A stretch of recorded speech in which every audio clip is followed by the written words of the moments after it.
요한 1서는 그 독자가 누구인지 구체적인 대상을 특정하지는 않지만 사도 요한이 예배소 교회에 감독으로 있었다라는 것을 생각하고, 그리고 이 사도 요한의 목회 서신이 요한복음과 요한계시록 사이에 기록되었다는 것을 고려하면 이 말씀은 특별히 예배소 교회 성도들, 바로 그들이 주 대상이라 할 수 있습니다. 요한계시록에 보면 예수님은 예배소 교회를 향하여 두 가지 문제를 지적합니다.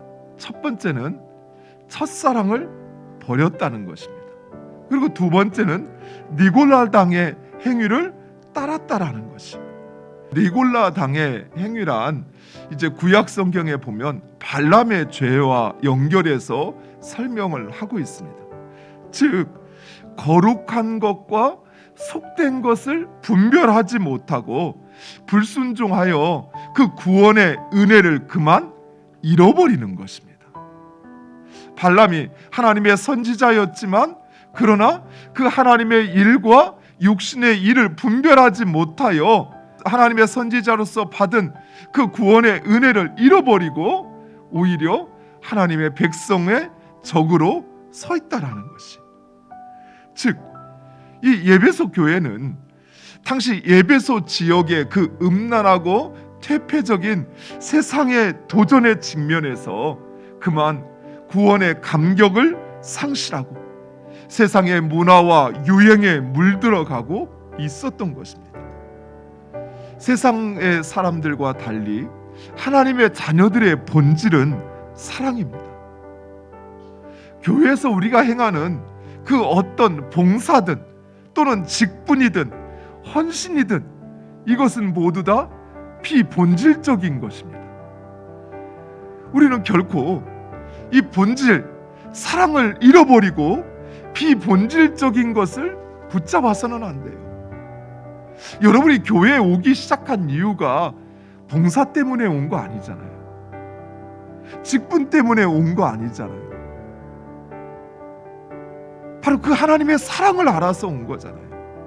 예수란 분이 하나님의 아들이신데 그분이 나를 위하여 죽으시고, 그리고 그 하나님께서 독생자를 나를 위하여 세상에 보내셨다고 하는 바로 그 사랑 때문에 예수 믿기 시작한 것이고, 그 사랑 때문에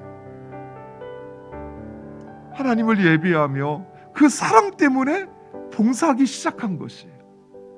우리가 사랑을 잃어버린 것은 그 사랑보다 다른 비본질적인 것이 내 삶에, 내 신앙에 더 중심에 서 있기에, 그래서 그 첫사랑을 잃어버린 것이에요. 우리가 지금 요한 1서에서 살펴보는 하나님의 뜻은 명시적으로 두 가지가 제시됐습니다.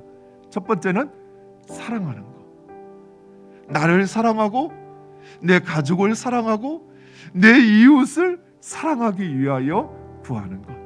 두 번째로는 하나님의 그 계명을 지키는 것.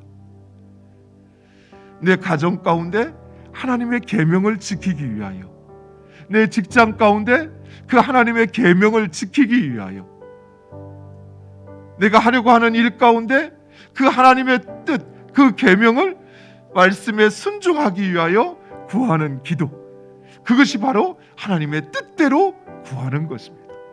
따라서 우리는 우리 자신을 위해서 기도해야 되고, 우리 자녀를 위해서 기도해야 되고, 우리 남편과 아내를 위해서 기도해야 되고, 우리의 사업장과 직장을 위하여 기도해야 합니다.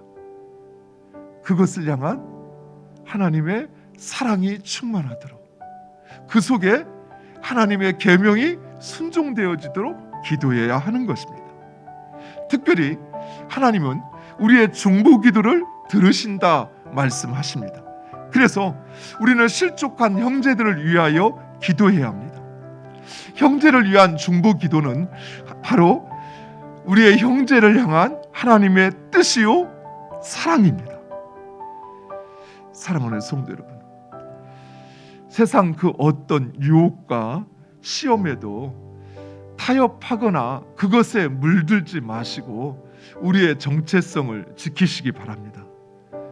그리고 나를 향한, 우리를 향한 그 하나님의 뜻, 그것을 쫓아 사랑하고 순종하는 여러분 되시기를 간절히 축원드립니다.